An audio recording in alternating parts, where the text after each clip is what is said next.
वैदिक पर्सपेक्टिव के इस YouTube चैनल को सब्सक्राइब करें, वीडियो को लाइक व शेयर करें।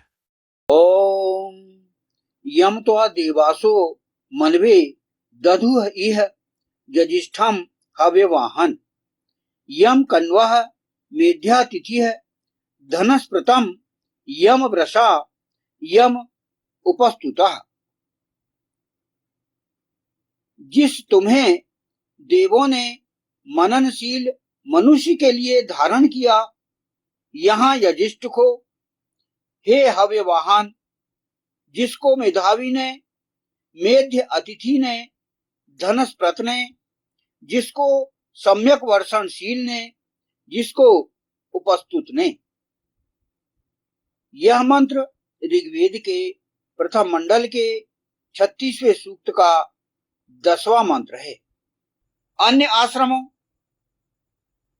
अर्थात ब्रह्मचार्य, वानप्रस्थ, संन्यास, इनका पालन पोषण करने वाला होता है। यही गृहस्थ आश्रम के व्यक्ति और समाज की व्यवस्था को स्थिर रखता है, यह गृहस्थ आश्रम। और इसलिए वेदों में, शास्त्रों में गृहस्थ को ही अन्य आश्रमों का पोषक बताया गया है। ये गृहस्थ आश्रम वाला ही व्यक्ति है जो कि पूरे आश्रमों को चलाता है। और गृहस्थ के वही प्रमुख कर्तव्य होते हैं: परिवार का पालन, धर्म और सत्य का पालन, अतिथि सत्कार, सेवा, दान, संतानों का संस्कार और समाज के प्रति उत्तरदायित्व। तो ये गृहस्थ का जो कार्य है बहुत ही महत्वपूर्ण होता है।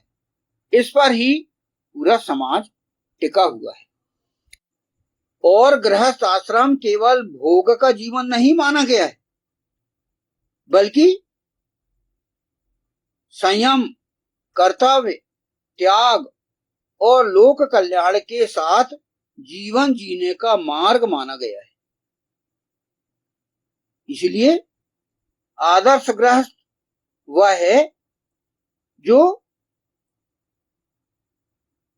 अर्थ और काम का पालन भी धर्म के भीतर रहकर करे, यानी धर्माधीन अर्थ और धर्म अर्थाधीन काम, यह तीनों से जुड़ा हुआ जो कर्तव्य है वह गृहस्थ आश्रम का जो है मुख्य आधार माना जाता है।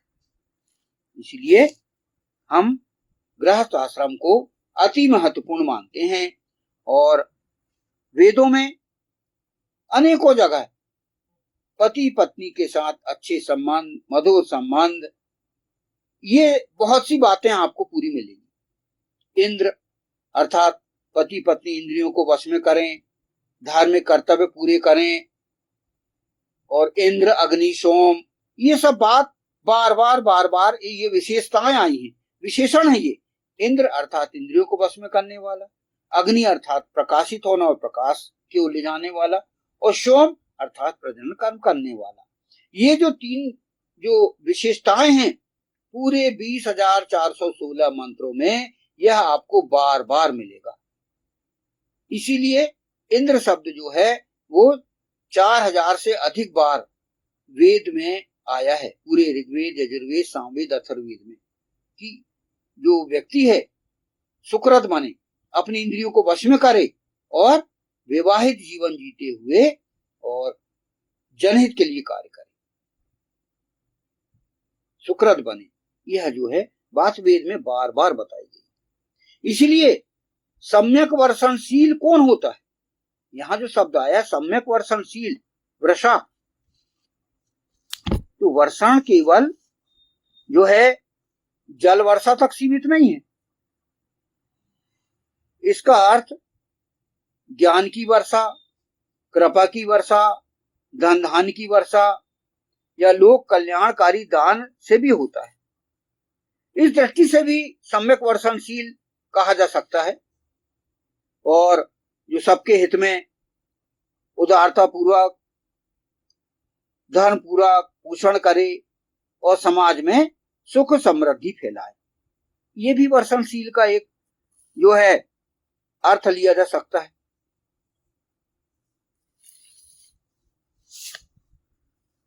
तो इस मंत्र के आधार पर तो वर्षणशील का जो सही अर्थ है वह है गृहस्थ, जो कि प्रजनन कर्म करने वाला है और जो कि गृहस्थ धर्म का पालन करने वाला है। धर्म, अर्थ, काम, इन तीनों चीजों को वह संतुलित करके चलने वाला हो।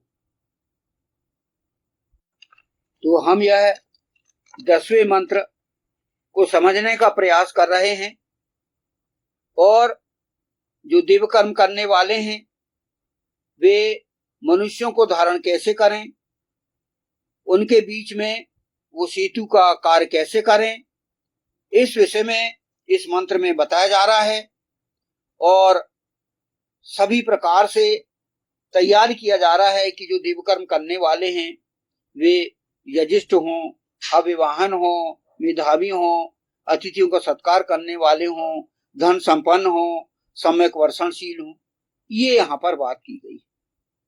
अब अंतिम फुटनोट में क्या कहा गया है? जिसको उपस्तुत ने, मंत्र है यम उपस्तुत है, इसकी क्या व्याख्या की गई है इसको देखते हैं। व्यक्ति को जहां ईश्वर या ईशान परम परमात्मा की स्तुति उपासना करने की आवश्यकता है, वहीं सत्कर्म करने वाले लोगों को प्रकाश की ओर ले जाने वालों की प्रशंसा करना भी आवश्यक है। ऐसे लोगों की प्रशंसा ही उपस्तुति है और ऐसी प्रशंसा करने वाला व्यक्ति उपस्तुत है। यानी आप ईश्वर ईशान परम परमात्मा की स्तुति तो करें ही, आप यजन करें, स्वाध्याय करें और ईश्वर की उपासना करें, ध्यान लगाएं, यह तो बहुत अच्छी बात है। साथ ही साथ आप उनकी भी प्रशंसा करें जो यह कार्य करते हैं, यानी जो आधार स्तंभ, आचरण स्तंभों का कार्य विधिवत करते हैं। आधार स्तंभ वही जो कि पिछले मंत्रों में बताया गया है। ईश्वर एक है, ईश्वर होता है और वह केवल एक है। वेद इस सृष्टि का शाश्वत संविधान ग्रंथ है और दिव्य जन्म होता है और होकर रहेगा। आचरण स्तंभ के अंतर्गत आप ध्यान, योग, यजन, स्वाध्याय करिए अर्थात स्तवन करिए, फिर दान आदि करिए, दान आय पंचमास आदि, और फिर मंत्र अर्थात सप्ताह में एक बार आप विद्वानों से संपर्क करिए और अपनी शंकाओं का समाधान करिए। तो ये आचरण स्तंभ के बाद आपका जीवन उद्देश्य आता है विश्व को आर्य करना। अपना लक्ष्य आप जीवन का ये बनाइए कि आप खुद श्रेष्ठ बनिए और दूसरों को श्रेष्ठ बनाइए। यही बात इस मंत्र में आपको बारीकी के माध्यम से बताई जा रही है कि जो लोग यहाँ पर इस मंत्रांश के अंतर्गत क्या कहा गया कि जो जो कार्य कर रहे हैं उनकी आप प्रशंसा करिए। जो उपासना पूर्ण काम हो रहा है, जो देव लोग मनुष्यों को समझाने का प्रयास कर रहे हैं, उनको बदलने का प्रयास कर रहे हैं, उनकी आप प्रशंसा करिए। यानी प्रकाश की ओर ले जाने वाले ईश्वर के आज्ञाकारी को समाज के प्रत्येक वर्ग के लोगों के संपर्क में रहना है ताकि उन्हें वेद ज्ञान के प्रकाश से भली भांति प्रकाशित किया जा सके। यह इस मंत्र का कार्य है, इस मंत्र का यहाँ पर उद्देश्य। तो इस मंत्रांश में यहाँ पर उपस्तुत की बात की गई थी अर्थात प्रशंसा करने वाले। तो प्रशंसा करने वालों की क्या विशेषता होनी चाहिए?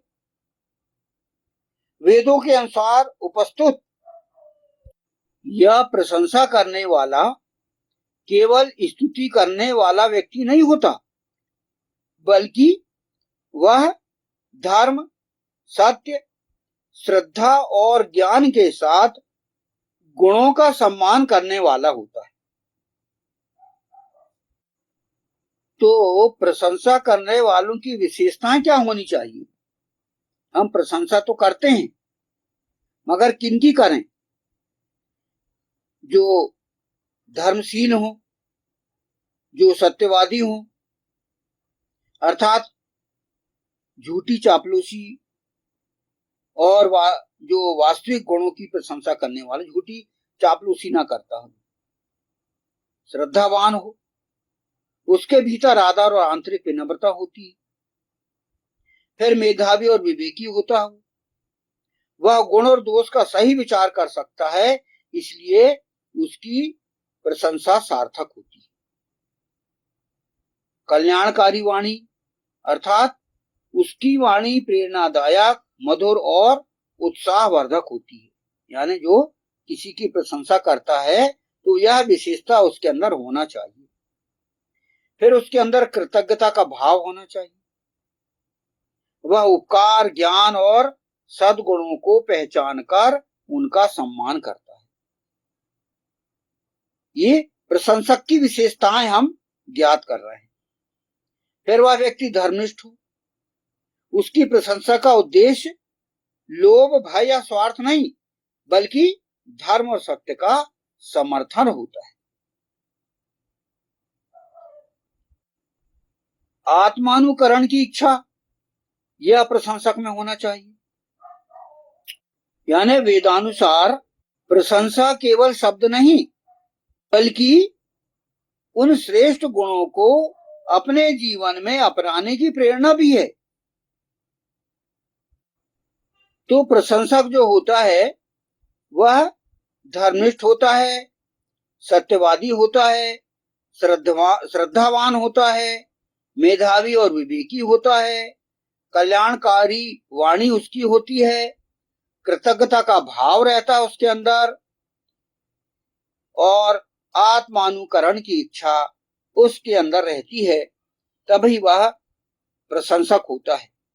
और यहाँ पर जो दिव्यकर्म करने वाले हैं उनकी प्रशंसा होना अति आवश्यक है, ताकि वे उत्साहित हों और उत्साहित होकर वे विश्व को आर्य करने का जो उद्देश्य है वे पूरा कर सकें। तो इस प्रकार 10वें मंत्र को हमने समझने का प्रयास किया। हम यदि इसे मनन करें, चिंतन करें और बार बार इस ऑडियो वीडियो को हम सुनने और समझने का प्रयास करें तो हम हमारे अंदर आचरणों का हम सुधार कर सकते हैं और हम धर्मनिष्ठ हो सकते हैं। अंत में इस मंत्र को हम पुनः पढ़ते हैं और समाप्त करते हैं। जिस तुम्हें देवों ने मननशील मनुष्य के लिए धारण किया, यहाँ यजिष्ठ को हे हव्यवाहन, जिसको मेधावी ने, मेध्य अतिथि ने, धनस्प्रत ने, जिसको सम्यक वर्षणशील ने, जिसको उपस्तुत ने। ओम यम त्वा देवासो मनवे दधुः इह यजिष्ठम हव्यवाहन, यम कण्वो मेध्यातिथिः धनस्प्रतम यम रसा यम उपस्तुतः। ओम। वैदिक पर्सपेक्टिव के इस YouTube चैनल को सब्सक्राइब करें, वीडियो को लाइक व शेयर करें।